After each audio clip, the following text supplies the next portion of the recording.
이해가 될 거예요. 자, 따라하세요. 복음을 믿을 때, 복음을 믿을 때, 자, 복음을 믿을 때 하니까 벌써 머리가 탁 떠오르는 게 있죠. 복음이 뭐냐? 복음의 효력이 뭐냐? 복음의 내용이 뭐냐? 그죠? 십자가, 복음의 아주 핵심이 십자가, 그죠? 믿을 때라고 하는 것은 믿음은 성숙되어져야 된다. 그리고 믿음이 실제적이어야 된다 하는 것에 대한 이야기를 제가 했어요. 야, 이 복음을 믿을 때만 하면 벌써 이렇게 한 6시간의 설교가 머리에 딱 떠오른다 이거예요. 복음을 믿을 때 뭐가 와요? 복음을 믿을 때 뭐가 온대? 아유, 또 내려갈 수도 없고 어떡하냐 오늘. 가운 입고 내려가면 주책스러워. 자, 잘해요.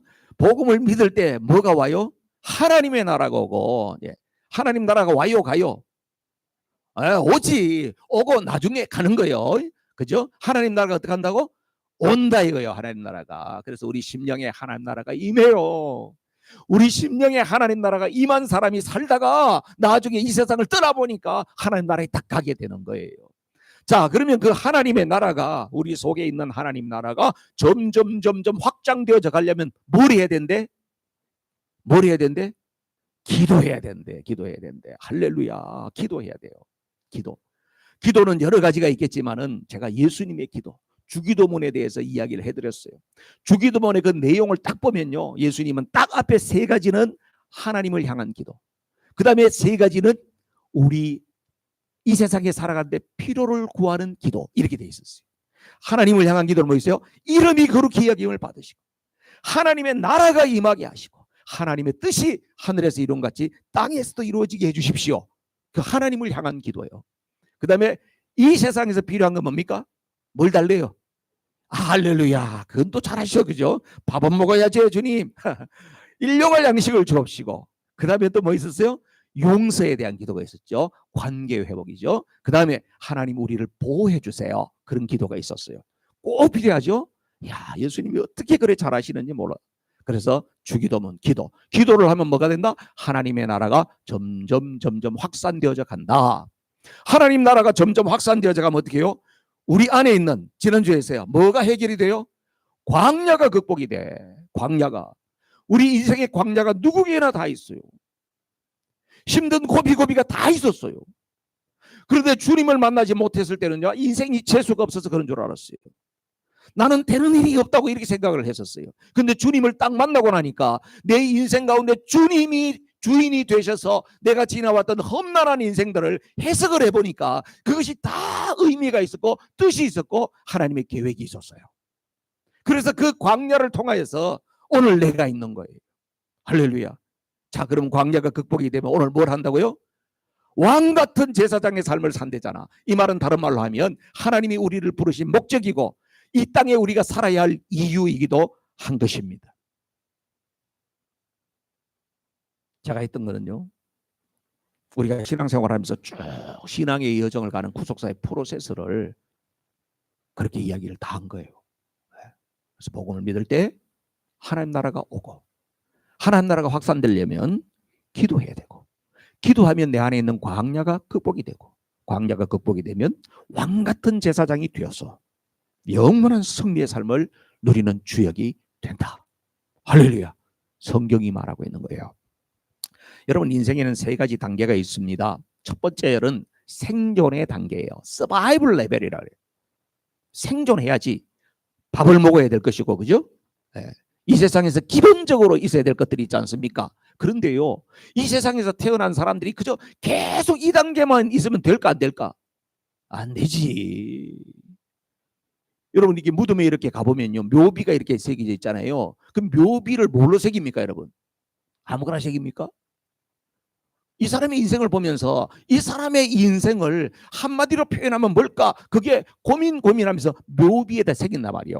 어떤 사람은 먹다, 자다, 놀다, 죽다 이렇게 썼대.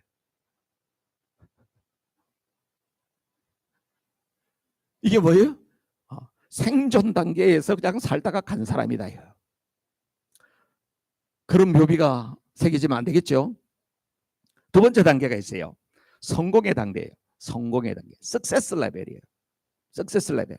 사람들은 성공했다는 이야기를 듣고 싶어서 열심히 돈을 법니다. 열심히 공부를 합니다. 그렇게 해서 자기가 가지고 있는 이런 자산을 늘리기도 하고 자기의 스펙을 키우기도 하고 그렇게 합니다. 그래서 다른 사람들이 봤을 때 야, 저 사람 성공해서 저 사람이 이민 와가지고 야, 그렇게 뭐 밤낮으로 일하더니 말이야, 고대강실 막 궁전 같은 집 짓고 살아? 이런 이야기들을 듣는단 말이야. 그러면 사람들이 성공한 줄 알아. 근데 정작 그 자리에 가 있는 자기 자신은 어떤 마음이 드느냐 하면 그런데도 나는 만족이 없어. 나는 지금 별로 부딪힐 것도 없고 걱정거리도 없어. 그런데 마음은 행복하지가 않아.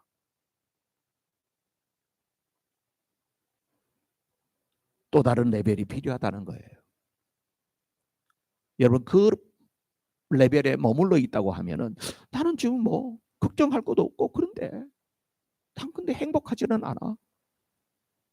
마음이 자꾸 우울해. 그 다음 단계가 필요한 거예요. 그게 뭘까요? 목적이 있는 삶이에요. 목적이 있는 삶. 내가 이 땅에 살아야 할 이유.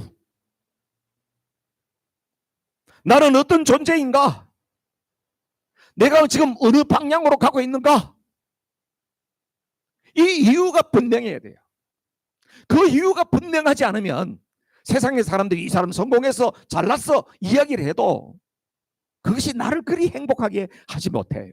우선 그 이야기 들을 때는 마음이 좀 좋겠죠. 안 좋은 소리 듣는 것보다도 좋은 이야기 좀 좋겠죠. 그러나 내 마음속에서 말하는 이야기는 너 진짜 행복해? 너 우울하잖아. 행복하지 않다 이 말이에요. 어떻게 해야 된다? 목적이 분명해야 됩니다, 여러분. 목적이 분명하지 않는 인생은 뭐와 같느냐? 목적이 분명하지 않는 인생을 이렇게 비유할 수 있어요. 망망대해에서 엔진이 꺼져버린 배와 같다. 망망대해에서 엔진이 꺼져가지고 배가 그냥 파도에 줄렁줄렁 떠밀려서 그렇게 살아가고 그렇게 존재하고 있다. 얼마나 불안합니까? 목적이 분명해야 돼요. 여러분, 열심히 산다고 해서 목적이 생기는 거 아닙니다.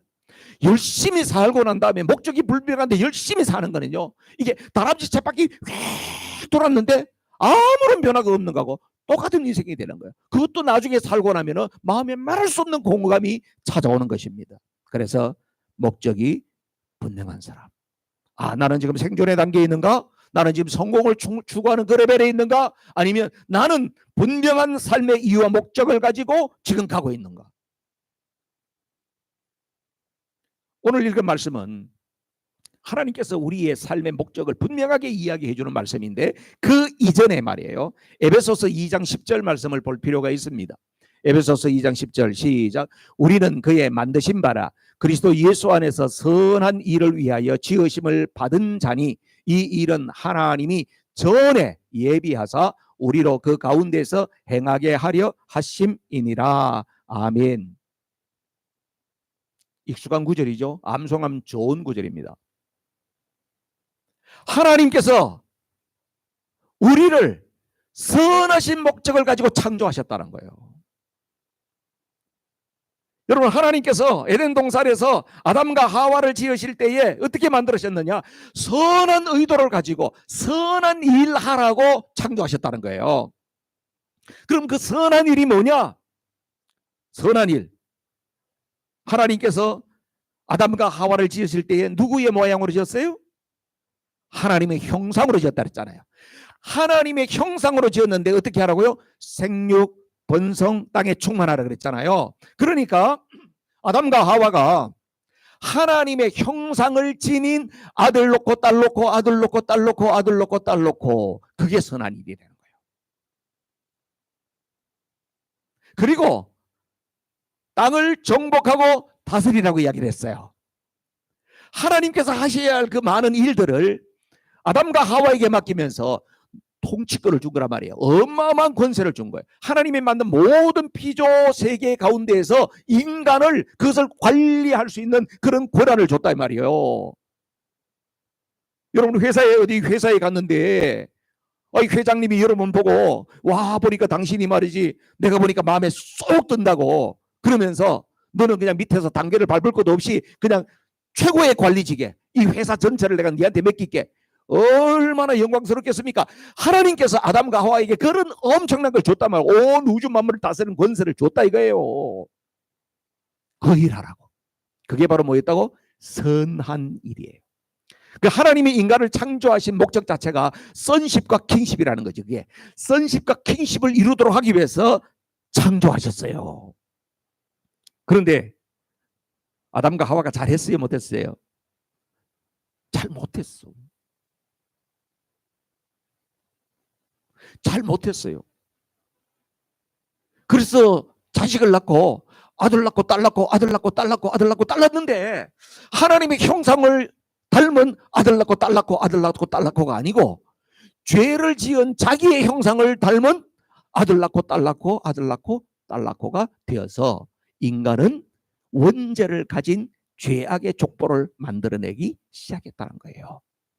이게 성경의 이야기고 이게 원죄를 이야기하는 거고 모든 이 세상에 태어나는 인간은 죄 문제를 해결하지 않으면 하나님 앞에 희망 없는 존재라고 하는 것을 말하는 겁니다. 그래서 하나님은 우리 인생을 불쌍히 여기시고 불쌍히 여기셔서 누구를 보내시느냐? 독생자 예수님을 보내세요. 근데 예수님을 보내시는데 예수님은 뭐라로 보내시느냐 하면은 우리 인간이 잃어버렸던 선십과 그 킹십을 다시금 되찾도록 하기 위해서 예수님을 보내시는데 예수님이 이 땅에 딱 태어나실 때에 골로새서 2장 9절에 보면 신성에 충만한 모든 것을 그 속에 넣어서 보내셨다는 거예요. 그리고 예수님 안에는 뭐가 있냐? 하나님께서 아담과 하와에게 처음 오리지널리 주었던 선십과 킹십의 축복이 그 안에 다 들어있었다는 거예요. 그래서 이 땅에 와서 누구든지 예수님을 믿기만 하면 하나님께서 우리에게 처음 창조할 때에 하나님의 그 기대와 목적에 부합하는 그런 사람이 된다는 것이에요. 그게 예수님을 통한 구속입니다. 할렐루야. 이 얼마나 좋은 일일까. 여러분 우리에게 회복의 길이 생겼단 말이에요. 하나님 앞에서 하나님의 자녀로 멋지게 살 수 있는 그 길이 생겼다고 하는 사실이에요. 이게 복음이지. 그래서 하나님이 우리를 창조하신 목적과 예수님을 이 땅에 보내셔서 오셔서 우리를 구원하시는 그 목적이 둘 다 똑같아요. 하나님의 자녀로 생육번성 충만하고 하나님의 마음을 가지고 세상을 통치하고 다스리시고 할렐루야. 그걸 보고 선한 일이라 그런다 이거요. 자, 예수님께서는 이 땅에 오셔가지고 하나님의 선한 일을 어떻게 하는지를 본을 보여주셨어요. 예수님께서는 이 땅에 오셨잖아요. 그죠? 그냥 예수님이 이 땅에 오셨다가 폰만 잡고 가신 게 아니잖아. 그죠? 예수님이 수고를 많이 하셨어요. 이 땅에 다니시면서 3년 공생의 흔적을 쭉 보면요. 아주 본을 많이 보여주셨어요. 예수님은 새벽 일찍 일어나가지고 새벽 기도를 할 필요 없는 분이세요. 그런데도 새벽 일찍이 찬 이슬을 맞으면서 기도하시고 예수님은 밤새도록 철야 기도를 할 필요가 없는 분이세요. 그런데 예수님은 밤이 맞도록 기도도 하시고 예수님께서 그렇게 하셨어. 왜 그랬을까요? 그것은 이 땅에서 하나님의 나라를 세워간다고 하는 것이 하나님의 그 선한 일을 한다고 하는 것이 어떻게 하는지를 본보기로 보여주기 위해서 그렇게 하셨다 이거예요. 할렐루야. 그래서 우리는 예수님을 믿는 사람이 되었다고 하는 것은요. 예수님께서 우리에게 주신 그 본을 받아서 살아가야 할 그런 사람이로구나. 그 우리의 목적은 뭡니까? 이 땅에 사는 이유가 예수님을 본받는 인생 사는 것. 그것이 우리의 목적인 줄로 믿습니다. 청소년 애들이 옛날에 요즘에는 그런 애들 보는지 모르겠어요. 미국에는 그런 거 안 모르겠지.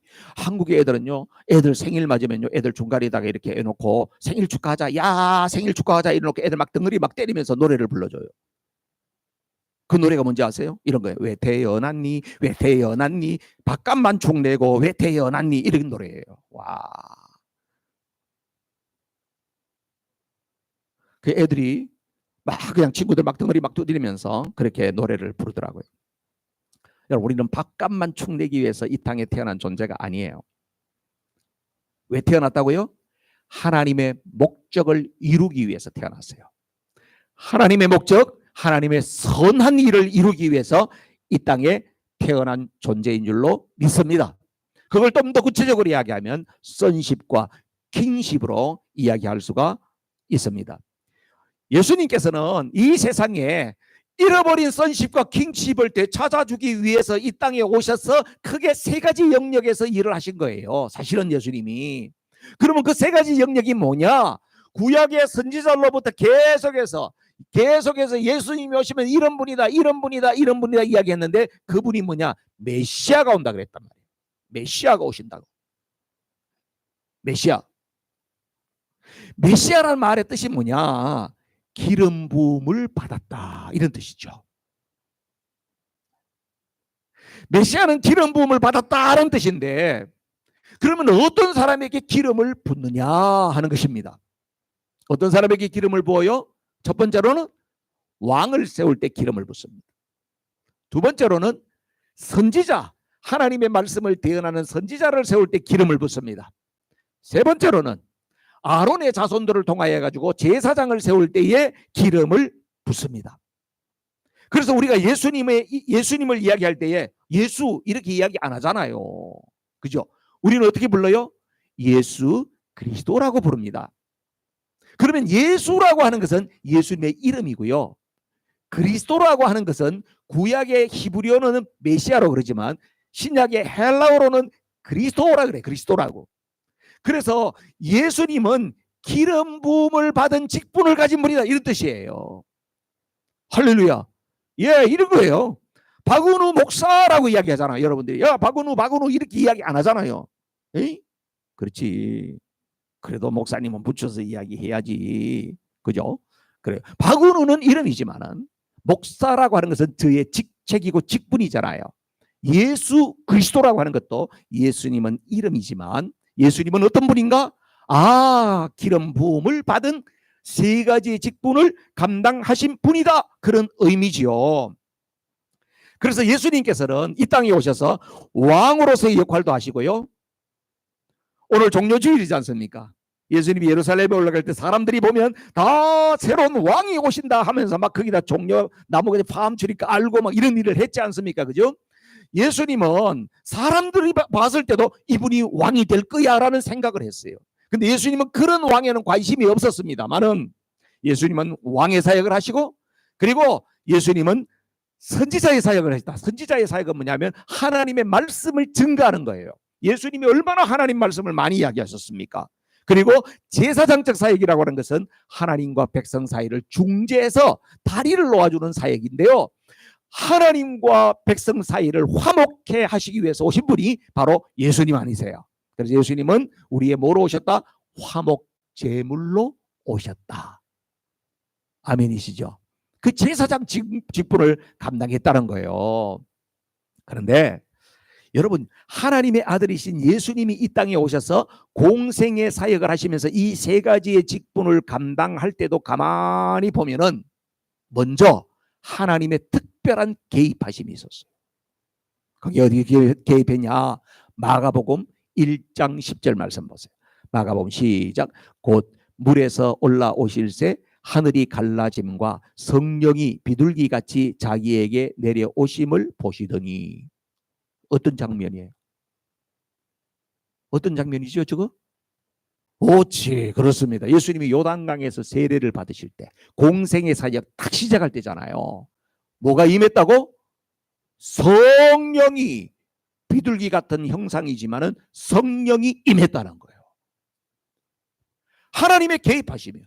예수님께서도 이 땅에 태어나셔서 그냥 마음대로 하신 게 아니고 예수님이 하나님의 일, 선한 일을 하실 때에 먼저 뭐가? 성령이 개입하셨다. 하나님께서 성령을 보내셨다.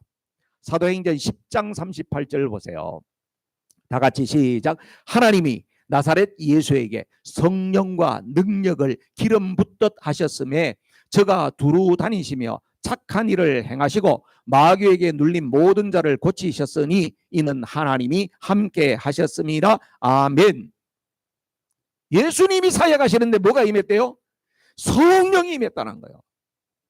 여러분 예수님의 공생의 사역 가운데에서도 보면 성령의 임재로 말미암아 하나님의 역사가 일어난 줄로 믿습니다. 성령이 임하니까 어떤 역사가 일어났다? 마지막에 보니까 하나님이 함께 하셨다. 임마누엘 됐다는. 성령이 오셨다. 성령이 임했다는 이야기는 하나님이 함께 하셨다는 거예요. 하나님이 함께 하시니까 어떤 일이 벌어졌다?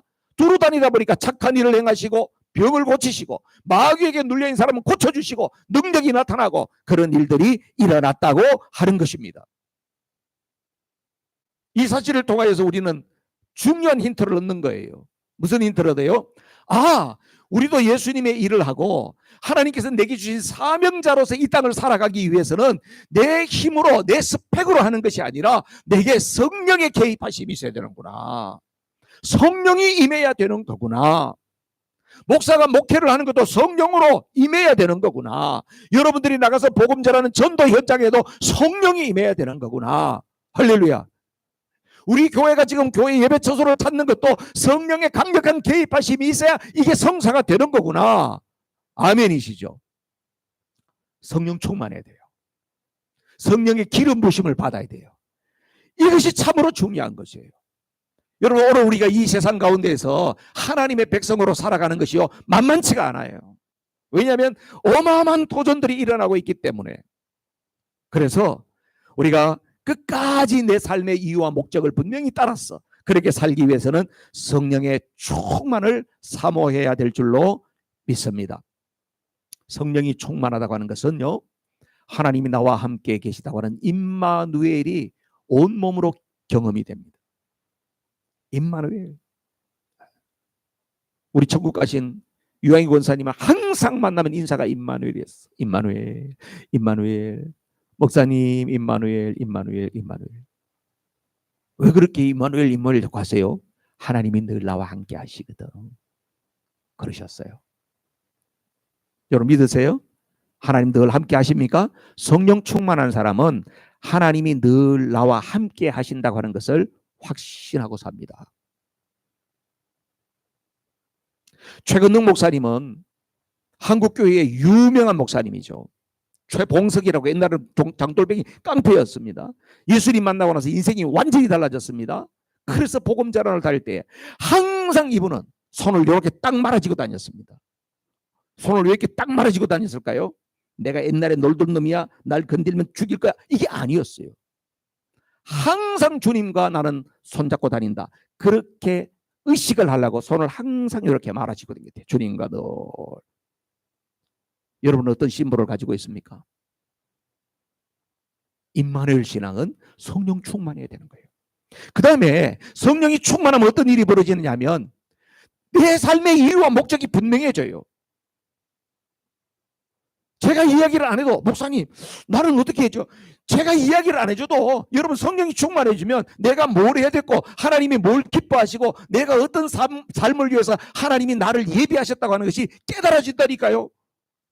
할렐루야죠. 그게 깨달아져야 돼요. 여러분 믿음으로 사모하고 하나님의 은혜를 사모하고 하나님 내게도 하나님 삶의 이유와 목적이 뭔지를 분명하게 깨우쳐 주십시오. 성령으로 충만하게 해 주십시오. 이번 한 주간 동안 그렇게 기도하면서 이 고난 주간을 지나보십시오. 분명하게 하나님께서 깨닫게 해 주실 줄로 믿습니다. 그리고 성령 충만한 사람은 복음 전하는 것이 담대해져요. 여러분 친구들 만나고 누구 만났을 때에 신앙적인 이야기, 성경 이야기, 여러분이 간증 이런 거 자유롭게 나눌 수 있는 사람이 있나요? 쉽지 않을 거예요, 여러분. 야, 롯데에서 세일한다더라, 뭐 강원도에서 특산물이 맞다더라, 이런 이야기는 이야기하기 좋습니다, 여러분. 그죠? 저 어디에 뭐 갔더니 요새 베세트에 새로운 메뉴가 나왔더라, 먹어보니까 괜찮더라, 언제 한번 가자, 이런 이야기는 이야기하기 쉬워. 근데 친구로만 누구 만났는데, 야, 내가 어제 기도하는 중에 하나님께서 이런 마음을 주더라. 이번에 고난 주간인데 내가 마음이 너무 드라이했는데 갑자기 눈물이 폭포수같이 쏟아지더라. 우리 집에서 갑자기 내가 찬양을 듣는데 하나님께서 내게 너무나도 은혜를 주셔서 주체할 수 없는 마음이 들었다. 옛날에 내가 은혜 받고 나서 요즘에는 너무 드라이했었는데 요즘에 이런 은혜가 임해서 난 너무너무 뛸 듯이 기쁘다. 그런 이야기 할 만한 사람이 있어요? 또 그런 이야기거리가 있어요? 성령으로 충만해지면 내 안에 이런 복음의 감격과 체험과 할 이야기가 생겨요. 그러다 보면요, 뭐가 나 뒤에서 막 떠미는 것 같아. 그래서 내가 가만히 있을 수가 없는 거요. 주책 맞아서 그런 게 아니고 성령이 내 안에 계시면요, 내 안에서 일하면 자꾸 떠밀어. 네, 떠밀어요. 예수님께서 부활 성천하시기 전에 제자들에게 약속하신 말씀이 있어요. 요한복음 18장 7절 말씀 보실까요? 다 같이 시작. 그러하나 내가 너희에게 실상을 말하노니 내가 떠나가는 것이 너희에게 유익이라. 내가 떠나가지 아니하면 보혜사가 너희에게로 오시지 아니할 것이요 가면 내가 그를 너희에게로 보내리니. 아멘. 16장 7절 맞습니다. 예. 예수님께서 뭐라 그러냐면 제자들에게 떠난다 그러니까 제자들이 얼마나 섭섭하겠어요. 안 그래도 지금 예루살렘에 와서 불안해 죽겠는데, 불안해서 어쩔 줄 모르겠는데 예수님은 자꾸 떠난다 그러는 거예요. 예수님이 거기 보호자인데, 자기들에게는 예수님 한 분만 믿고 자기의 삶을 다 포기하고 따라다니는데 예수님 자꾸 떠난대. 얼마나 불안하겠어요. 불안하죠. 목사님이 자꾸 그냥 옮겨야 되니까 여러분 불안하죠. 여기 있으면 좋은데, 여기서 그냥 어떻게 잘 없어 해가지고 있으면 좋은데 불안하죠. 예수님은 뭐라 그랬어요? 내가 떠나는 게 너에게 유익이 돼. 왜요? 예수님은 지금 하나님이시면 육신을 입고 와 있어요. 그러니까 제자들 앞에 있어야 제자들이 보이는 거고, 예수님이 딴 데 가버리면 제자들은 볼 수 없어요. 내가 떠나면 성령이 오신다. 성령은 영이시기 때문에 너희들이 어디에 가든지 성령이 너희들과 함께 계신다. 성령이 함께 계신다고 하는 것은 내가 너희들과 함께하는 것 똑같다. 그래서 내가 떠나는 게 유익하다. 할렐루야죠. 그래서 이 약속의 말씀을 따라서 사도행전 2장에서 성령이 임하고 나니까 제자들이 성령이 충만해가지고요, 도마 같은 의심 많은 같은 도마는 저 인도까지 복음을 전하러 갔잖아요. 그 12제자가 온 천지를 돌아다니면서 순교의 제물이 되기까지 하나님 앞에 담대하게 복음을 전하게 된 줄로 믿습니다. 뭐 때문에? 성령 때문에 그런 거예요. 성령이 역사하기 때문에 그렇다는 거예요. 여러분, 우리 신앙생활 하면서 예수님을 믿는다. 단순히 나 교회 다녀요, 서문화 교회 다녀요, 나도 예수님 믿어요, 지금 죽어도 천국 갈 확신이 있어요, 네, 뭐 부족하지만 갈 것 같아요.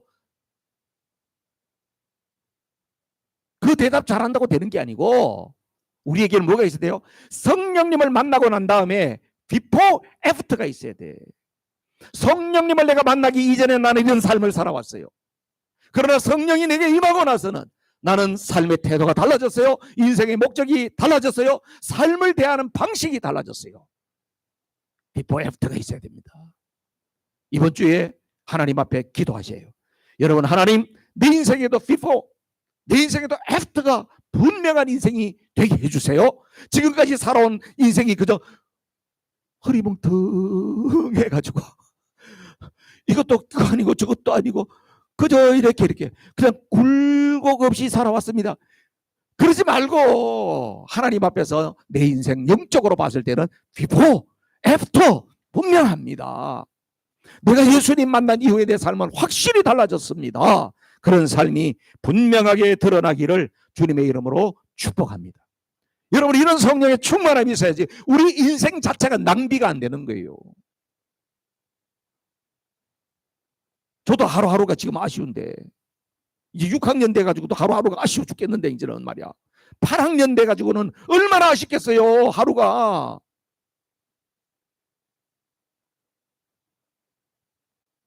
(7학년도) 아쉽지 하루하루가. 내가 내 정신 똑바로 살 수 있는 시간이 얼마일까 생각하면 얼마나 앞으로 남은 시간이 짧아요. 인생 낭비할 시간이 없어요. 하나님 앞에서 삶의 이유와 목적을 분명하고 낭비하지 않는 인생을 살기 위해서 어떻게? 성령으로 충만하게 해주세요. 주님, 성령님, 오늘도 이 아침에 내가 살아야 할 것을 가르쳐 주세요. 오늘 사람, 이 사람 저 사람 만나는데 할 말을 내 입에 넣어주세요. 하나님, 오늘 만나는 사람 가운데 오늘 예수님 안 믿는 사람인데 하나님 내게 복음 전할 수 있는 기회를 주세요. 그래서 열정 있는 인생이 되는 겁니다. 그 인생은 활라산같이 타다가 주님께서 오라 할 때에 딱 가는 겁니다.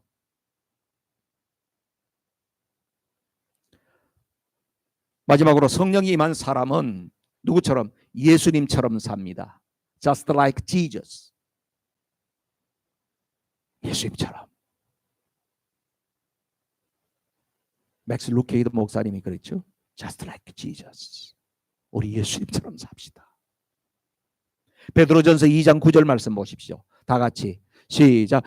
오직 너희는 택하신 족속이요 왕같은 제사장들이요 거룩한 나라요 그의 소유된 백성이니 이는 너희를 어두운 데서 불러내어 그의 기이한 빛에 들어가게 하신 자의 아름다운 덕을 선전하게 하려 하심이라. 아멘. 거기에 우리 네 가지의 신분을 이야기하고 있습니다. 보세요. 택하신 족속이래. 무슨 말이에요? 하나님이 우리를 선택했대요. 왕같은 제사장이에요. 왕같은 제사장은 제사장인데 왕적 사역을 감당하는 제사장이라는 거예요. 와, 이건 뭐 너무너무 대단한 제사장이죠. 그러니까 어떻게 대제사장급이다 이 말이에요. 대제사장급으로 우리 불렀다 이 말이에요. 그 다음에 거룩한 나라요. 여러분 구약시대는 거룩한 나라가 이스라엘 나라였잖아요. 지금 거룩한 나라는 누구냐? 예수님을 믿는 저와 여러분을 거룩한 나라라고 불러줘요. 그 다음에 그게 뭐죠? 소유된 백성이래요. 소유된 백성. 이 말은 뭐냐면 특별한 값을 지불하고 얻은 귀한 걸 말하는 거예요. 남 쓰던 거 그냥 도네이션 받은 게 아니고 특별한 돈을 줬어. 특별 이벤트가 있어가지고 야 이거 내가 사기에는 정말 무리가 되는데 엄청난 값을 지불하고 그걸 샀어. 귀해요 안 귀해요? 소파에 그냥 던져놔요? 안 그러죠? 보물함에 놓든지 자기가 가장 잘 보관할 수 있는 곳에 주겠죠. 하나님이 우리를 그렇게 특별한 값을 주고 샀대요. 어떤 값을요? 예수님을 내주고 샀대요. 그래서 우리를 그렇게 귀하게 여긴대요. 그렇게 하신 이유를 이야기하고 있습니다. 그렇게 하신 이유. 거기에 보면 이는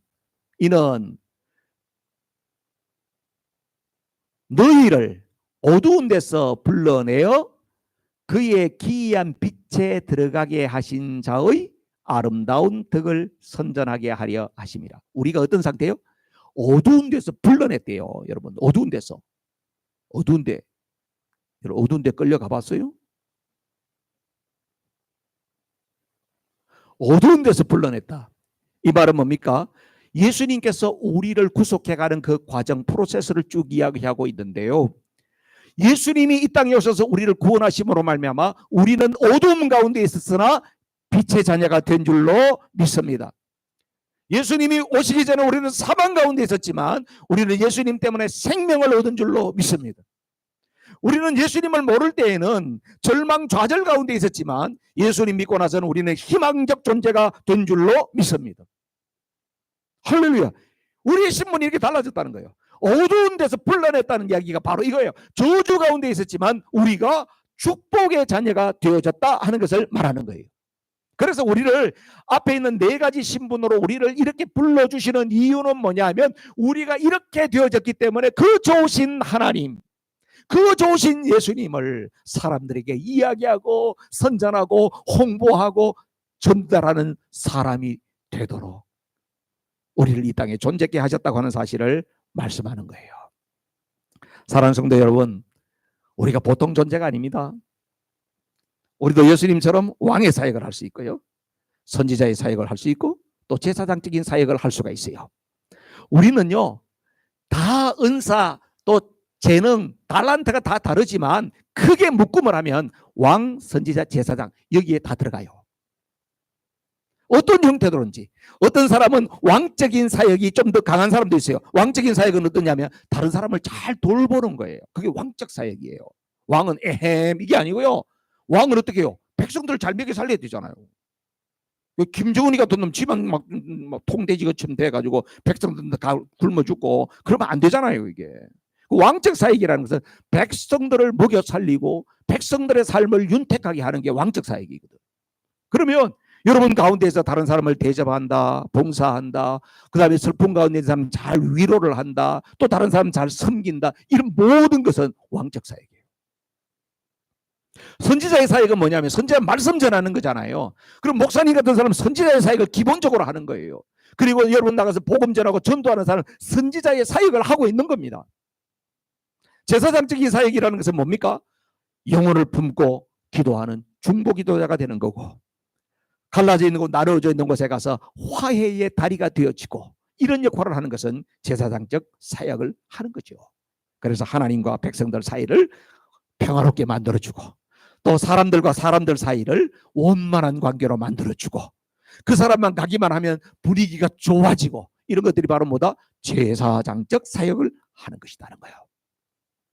말씀 마치겠습니다. 여러분, 예수님께서는 이 땅에 이 일을 위해서 오셨습니다.